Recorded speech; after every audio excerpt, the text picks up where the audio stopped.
It's my feel-good breakfast show. Welcome back to your Feel Good Breakfast Show. It's Expresso right here on SABC3. Now, the power of the word is immense. It can create whole universes, explore emotions unfathomable, and of course, transport the reader from the armchair to the most exotic locations, all at the turn of a page. And that is exactly what is being celebrated at the 2018 Open Book Festival. And we're joined by the festival director, Mervyn Sloman, to share more with us. I got it right when I first said hello to you. And something happened in between, but Mervyn, so good to have you here this morning. Thanks so much for having me on the show.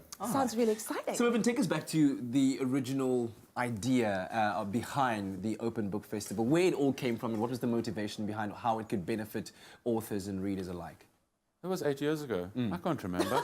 Was that long ago? It's so Okay, so far I guess back. it's past now. So it's a literary festival which, as you said, runs over 5 days. And it's an international festival. So part one of the sort of the plank of the festival is about bringing wonderful writers from all around the world to Cape Town to host them here.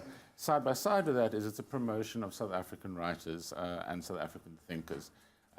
There are amazing people in South Africa doing fantastic work and have been for a long, long time in the book world.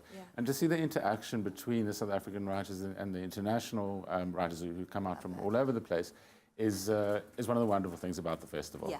I love that. Now, you did touch on the fact that there's international partners. Can you let us in as to who we could expect to have there? I mean, that's the beautiful thing, that we're taking, you know, not only our own people, but we're partnering them up with the international audience as well.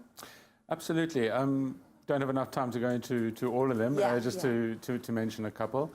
We've got an Argentinian writer joining us for the first time this year, and that is Mariana Enriquez, who's done a very, very dark but very powerful collection of short stories called Things We Lost in the Fire, which reflects on Argentina's history.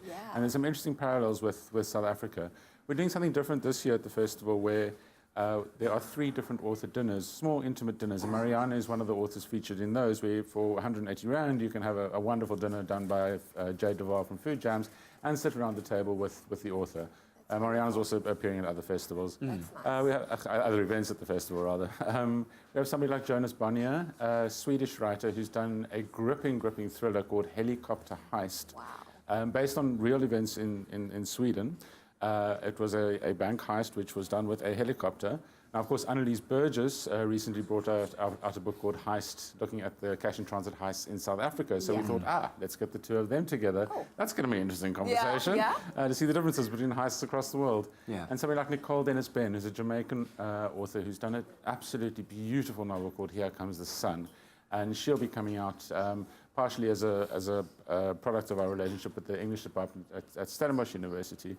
And she's participating in a number of events, including Friday evening conversations with Mahale.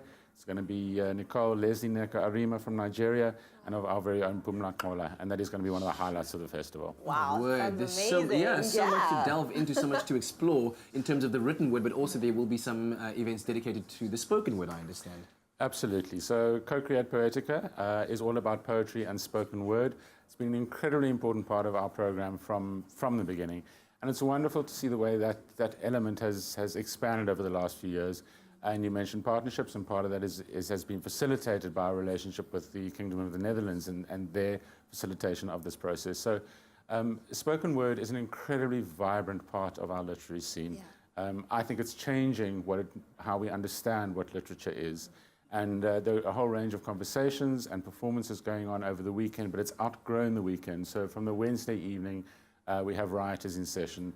Thursday evening, grounding sessions. Friday evening, the Naked Word poetry session presented by Lingua Franca. Saturday, we have our slam, and Sunday, the NZinc session. So there's some tremendous young spoken word artists who are going to be doing their thing all over the festival, and it is one of the highlights. Well, it sounds absolutely fantastic, Mervyn. Thank you so much for coming and sharing these details with us. I'm salivating at the thought of being able to experience all of these amazing writers and just get that connection between us and the international world going. Get your tickets. Get so it, if girl. you're going to be in Cape Town this week, then make sure that you don't miss out on the Open Book Festival taking place from the 5th to the 9th of September at the Fugard Theatre. Tickets are all available, and the information is, of course, available as well on the website openbookfestival.com.